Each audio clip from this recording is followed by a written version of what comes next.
Hello, I'm Jared Taylor with American Renaissance. Most people think that the United States was, from the very beginning, dedicated to the idea of racial equality. Yes, they say, there was slavery and segregation, but we were always working to fulfill the promise of all men are created equal.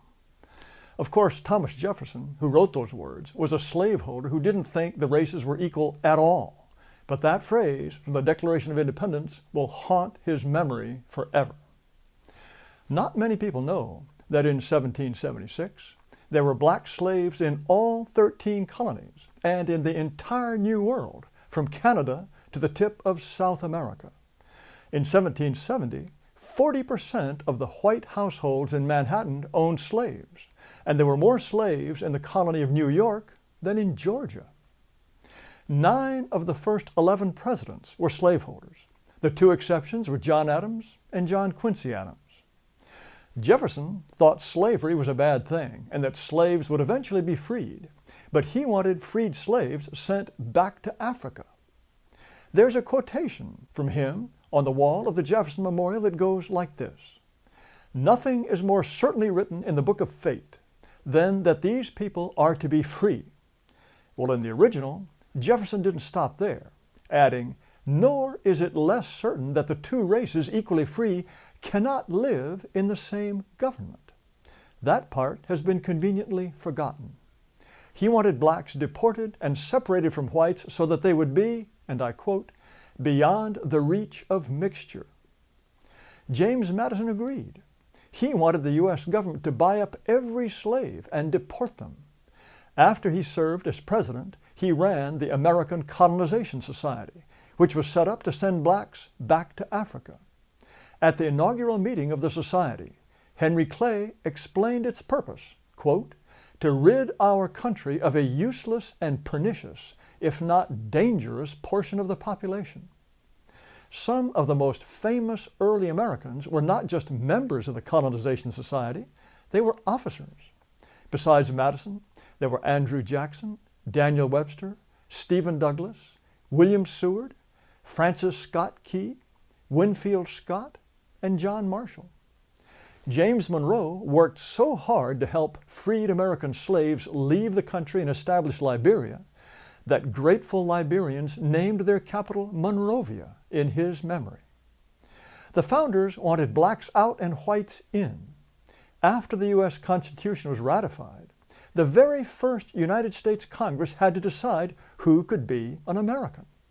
They passed a law that said only, quote, "free white persons" could be citizens of the new country.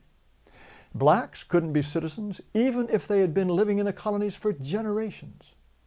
It took an amendment to the Constitution in 1868 for blacks to become citizens. And American Indians didn't finally become U.S. citizens until 1924. From colonial times on, there was strong opposition to mixed-race marriage. Massachusetts prohibited miscegenation from 1705 to 1843 and repealed the ban only because people thought it wasn't needed.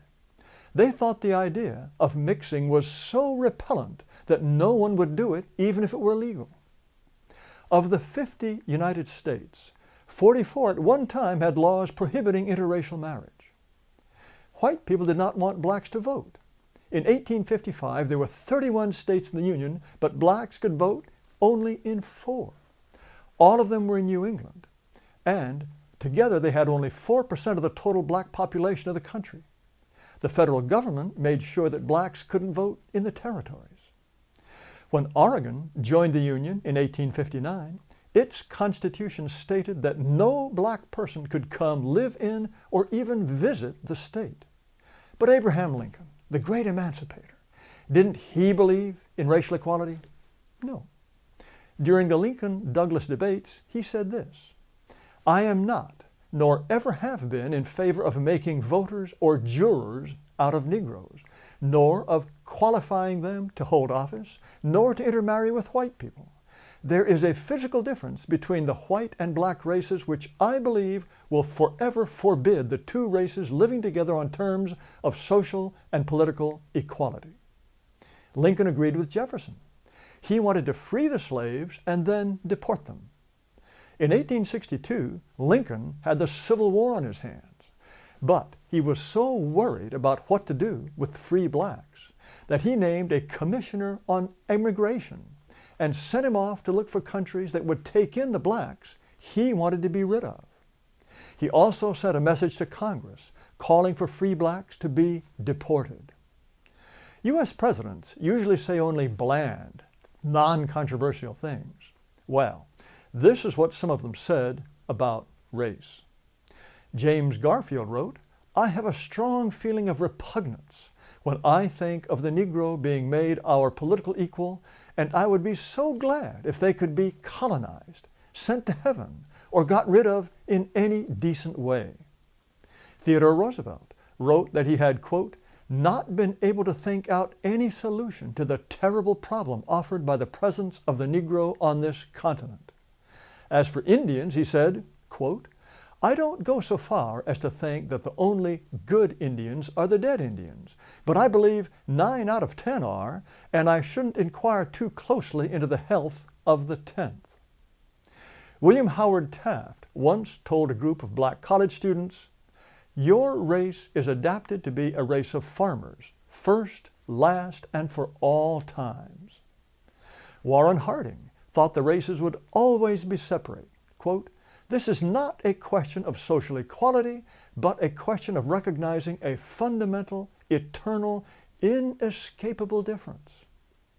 Harry Truman wrote, "I am strongly of the opinion that Negroes ought to be in Africa, yellow men in Asia, and white men in Europe and America."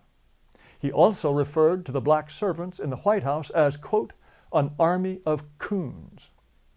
Dwight Eisenhower told Supreme Court Justice Earl Warren he understood why Southerners wanted segregated schools. They didn't want, quote, "their sweet little girls to sit in schools alongside some big black bucks." He said that what he regretted most about his 8 years as president was sending federal troops to Little Rock, Arkansas to enforce school integration. It's not until John Kennedy, elected in 1960, that we have a president with views on race that just might be considered acceptable today. Because now, of course, we are supposed to think that race doesn't even exist. And even if it did, it would be immoral to base any decision on race. As I think I've made clear, this is a very recent way of thinking. From colonial times right up through the mid-20th century, virtually all white people believed race was an essential part of the American identity. They understood that people of different races are different and build different kinds of societies. They thought only Europeans would make the United States the kind of country that they would want to pass on to their children. So, there are two views. There is the consensus on race that lasted for more than 300 years, and there's today's view that races are perfectly equal and interchangeable, and that American can become black, Hispanic, Asian, Muslim, Hindu, anything at all. And not only will it be still America, it'll be better than ever.